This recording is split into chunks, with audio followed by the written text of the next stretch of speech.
কি হবে। আমরা এমন উম্মত হয়েছি, আমরা এমন একটা শ্রেষ্ঠ নবীর উম্মত হয়েছি, আল্লাহ তাআলা আমাদেরকে সুন্নি বানিয়েছেন। আলহামদুলিল্লাহ বলেন, আরেকটু জোরে বলেন।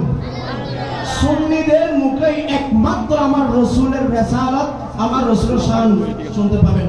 আর কারো কাছ থেকে রাসূলের নাম, রাসূলের শান তথা এক কথায় শান রিসালাতের কোন কথা শুনবে তাদের জবান থেকে শুধু শুনবেন কি নবীজির দোষ, নবীজির পরিবারের দোষ, নবীজির সাহাবীদের দোষ। নাউজুবিল্লাহ বলেন।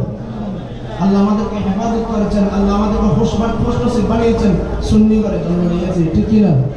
আল্লাহ আমাদের সবাইকে কাল কিয়ামতের ময়দানে আমার রাসূলের সুপারিশ নসিব করুন।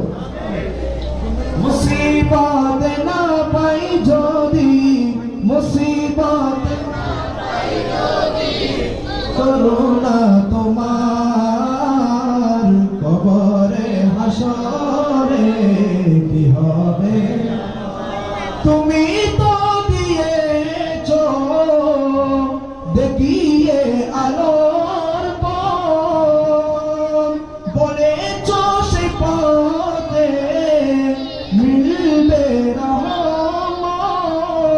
তুমি তো দিয়েছো দেখিয়ে আলোর পথ, বলেছো সেই পথে মিলবে রহমত। আর কেন যে ভুলপথে আমি, কেন যে ভুলপথে আমি করলাম জীবন পার, কবরে হাসরে কি হবে আমার, কবরে হাসরে কি হবে।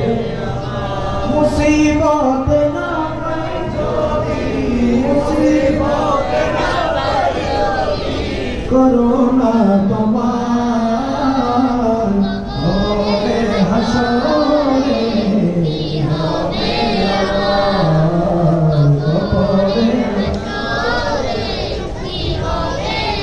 সবাই বলুন মারহাবা।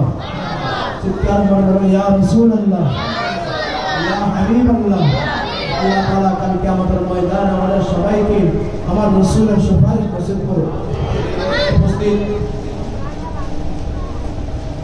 ফারাফুল্লাহ বাকাবিল্লাহ হযরত ওসিউল্লাহ শাহ রাহমাতুল্লাহ আলাইহি 54তম বার্ষিক শরীফ ওরস শরীফ উপলক্ষে